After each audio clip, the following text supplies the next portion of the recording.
세월호 참사 23일째를 맞고 있습니다. 희생자 가족들은 그 어느 때보다 슬픈 어버이날을 보내고 있는데요.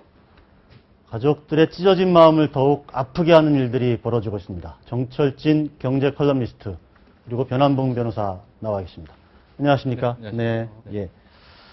좀 전에 저희들이 그 전교조 동영상을 좀 보여드렸는데 사실은 이제 먼저 보도된 거는 이제 우리 3.15 부정선거 때 김주열 그렇죠.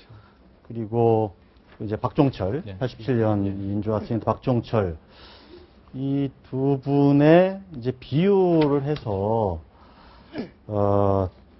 좀 뭐랄까 좀 선동하는 것 아니냐 이런 문제 제기가 있었는데 저희들이 조금 더 그 동영상을 한번 찾아보니까 약간 이제 또 강남 아이들이었다면 정승 아이들이었다면 뭐 이렇게 좀 표현을 좀 하고 있는데 그러니까 뭐 아이들을 추모하는 거긴 하지만 약간 좀 정치색을 띈 것 아닌가 그렇죠. 이런 생각이 좀 드는데 어떻게 좀 보세요, 우리 결론적으로 사실 상당히 부적합하다고 생각을 하고요. 네. 말씀을 드리면은 프랑스의 마지막 레지스탕스라고 불렸던 스테판 에셀이 이런 말을 했습니다.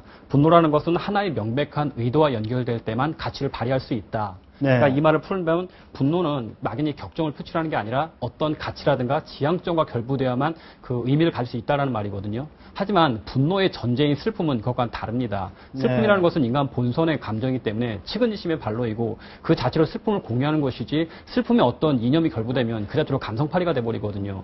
근데 지금 전교조 동영상은 분노에 따라서 어떤 가치와 이상을 가지고 있는 분노를 표출하는 게 아니라 이건 슬픔과 이상을 연결시키는 거기 때문에 슬픔과 이념을 연결시키는 것은 결코 바람직하지 않거든요. 이거는 네. 분노 마케팅, 감성 마케팅에 불과하기 때문에 상당히 좀 잘못된 접근이 아닌가 좀 아쉬운 생각이 듭니다. 예.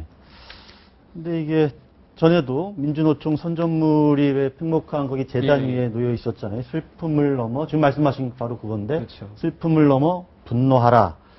뭐 이런 대통령 필요 없다. 이렇게 이런 문구가 거기에 이제 그 올려져 점에 대해서 이제 좀 더 있었고. 말씀을 드리면은 네. 사실 그러니까 일반인 국민의 감정에서 더구나 피해자들의 감정에서 억울하고 기댈 곳이 없기 때문에 대통령에 대해서 하야해라 책임져라 그건 우리가 인정할 수 있습니다. 그리고 수긍할 수 있고 얼마나 억울하고 일부에서는 얼마나 뭐 답답하면 그런 소리까지 피해자들이 그럴 수 나오겠냐. 있다는 걸 우리가 네. 이해할 수가 있을 거라고 봅니다. 하지만 이른바 오피니언 리더들 또 법을 배운 사람들 정치학을 아시는 분들은 우리나라 대통령제가 내각 책임제와 다르고 정치적 책임을 지고 사퇴하는 것은 아니기 때문에 거기서 무책임하게 하야해라 탄핵해라라고 말하는 건 상당히 좀 적합하지 않은 것이거든요. 그러니까 이 상황에서도 분명히 슬픔과 분노를 구분을 해서 예. 이 사회의 구조적 비리를 지적을 하고 그러한 비리를 끊자라는 분노는 분명히 박수를 받아야 하고 일부 피해자 가족들이 하야까지 거론하는 것은 정말 그 심정 우리가 이해가 간다 할 수는 있겠지만 어떤 정치적 단체, 이익 단체들이 나서가지고 대통령 물러나라 그리고 이 슬픔의 인형을 결부시키는 것은 아주 바람직하지 않고요. 네. 이거는 사건을 확대화시키는 거고 결국 진보라는 이름으로도 용서될 수 있는 것 같지는 않습니다. 네.